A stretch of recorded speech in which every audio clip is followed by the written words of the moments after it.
నేటి ప్రశ్నాపత్రాల లీకేజీని నిరసిస్తూ చందుర్తి మండల కేంద్రంలో కాంగ్రెస్ పార్టీ మండల శాఖ అధ్యక్షులు గొట్టె ప్రభాకర్ ఆధ్వర్యంలో గురువారం పార్టీ నాయకులతో శాంతియుత నిరసన చేపట్టారు.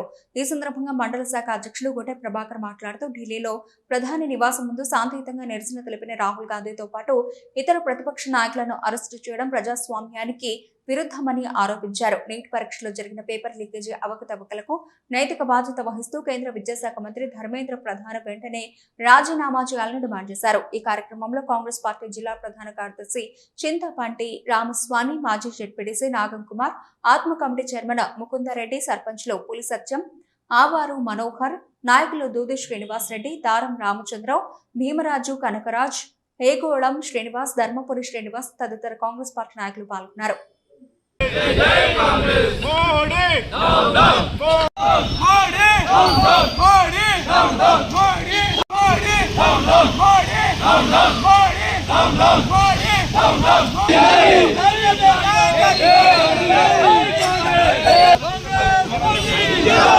ప్రభుత్వానికి నిరసనగా ప్రజాస్వామ్యం ఇచ్చినటువంటి హక్కుతో వారంతా జంతర్ మంతర్ దగ్గర నిరసన కార్యక్రమాన్ని చేపట్టినప్పుడు మరి పోలీసులు వారిపై టియర్ గ్యాస్, రబ్బర్ బుల్లెట్లు, మరి లాఠీ చార్జీలను కూడా ప్రయోగించడం జరిగింది.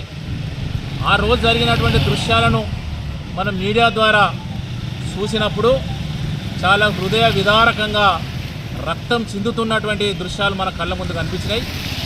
కొంతమంది యువకులు ఈ లాఠీ దెబ్బలు, ఈ రబ్బర్ బుల్లెట్లు మా యొక్క లక్ష్యాన్ని దెబ్బతీయవు, మరి మీరు ఏ రకమైన కొట్టండి అని వీడియోలు కూడా ఉన్నాయి, ఇది ఎంత కొడతారా కొట్టండి అని కూడా వారు నిలబడ్డటువంటి దృశ్యాలు మనందరికీ కూడా కళ్ళ ముందు సాక్ష్యం ఇచ్చినాయి.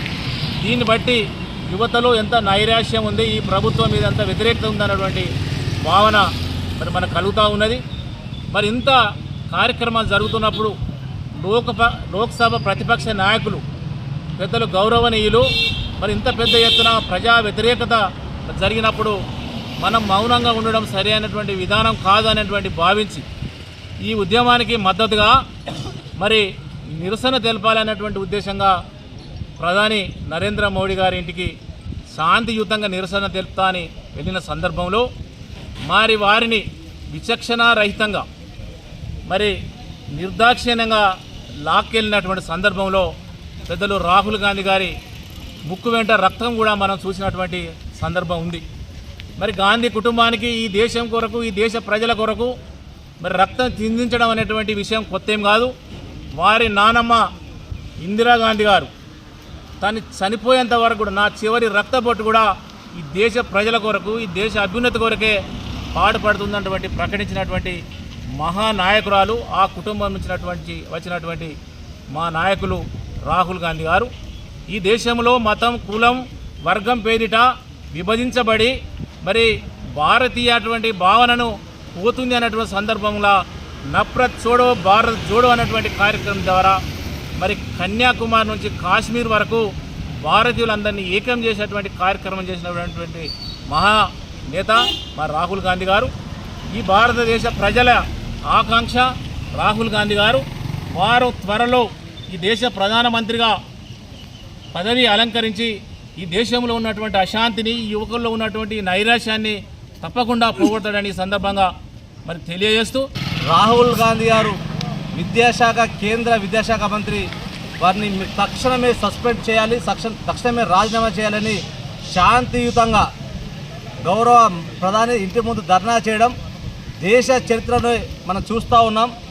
దేశ చరిత్రలో ఎన్నడూ లేని విధంగా ఒక ప్రధానమంత్రి ఇంటి ముంగట అపోజిషన్ పార్టీ లీడర్స్ ధర్నా చేయడం, శాంతియుతంగా ధర్నా చేయడం నిజంగా మనం చూస్తూ ఉంటే మనందరం సిగ్గుపడాల్సిన అవసరం అని చెప్తా ఉన్నాం. ఆ సిగ్గుపడాల్సిన పరిస్థితి ఎందుకు వచ్చిందంటే గౌరవ ప్రధానమంత్రి చేశారు కాబట్టి మేము ఆ మాట అంటున్నాం. కనుక తప్పకుండా రాహుల్ గాంధీ గారిని వివక్షరహితంగా వారి పోలీసుల ద్వారా అధికారం ఉందని చెప్పేసి పోలీసుల ద్వారా రక్తం కారే విధంగా వారిని కొట్టడం, దాడిని మేము తీవ్రంగా ఖండిస్తూ ఉన్నాం. ఈరోజు వారికి మద్దతుగా మా కాంగ్రెస్ పార్టీ మండలాధ్యక్షుడు ప్రభాకర్ అనే నేతృత్వంలో కాంగ్రెస్ పార్టీ చందుర్తి మండల సీనియర్ నాయకత్వం, యువ నాయకత్వం అందరం శాంతియుతంగా నిరసన కార్యక్రమం తెలియజేస్తూ ఉన్నాం. తప్పకుండా రాహుల్ గాంధీ గారు ఈ దేశ ప్రజల కోసం వారి నానమ్మ కాంచెలి వాళ్ళ నాన్నని కాంచెలి వాళ్ళ ఆశయాలను ఉనికిపుచ్చుకొని ఈ దేశంలో గరీబ్ అనే వ్యవస్థ ఉండకూడదు. ఆనాడు ఇందిరాగాంధీ గారు చెప్పారు, గరీబ్ హటావో దేశ్కి బచావో అని. గరీబ్ అనే వ్యవస్థ ఉండకూడదని చెప్పి ఇందిరా మిల్లు కట్టేయడం కావచ్చు, యువకులను ఎంకరేజ్ చేసే విషయంలో రాజీవ్ గాంధీ గారు కావచ్చు, వారు ప్రధాని గుండా వాళ్ళ నానమ్మ కానీ వాళ్ళ నాన్న కానీ ఈ దేశం కోసం సేవ చేస్తున్న సందర్భంలో వారు మరణించారు. తప్పకుండా వారి రక్తాన్ని వారు పుట్టిన బిడ్డగా ఈ దేశ ప్రజలకు సేవ చేయాలి. ఎక్కడ అట్టఉన్నటువంటి ప్రజలు ఉండకూడదు.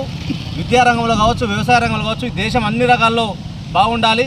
ఎంతసేపు బీజేపీ కులము మతము ప్రాంతం అనే విద్వేషంతో పబ్బం గడుపుతున్నారు తప్ప ఈ కుల వివక్ష మత వివక్ష ఉండకూడదని చెప్పి రాహుల్ గాంధీ గారు అనేక సంవత్సరాలుగా 10-15 సంవత్సరాలుగా కష్టపడుతూ ఉన్నారు కనుక వారికి మద్దతుగా మేమందరం సంఘీభావం తెలియజేస్తున్నాం.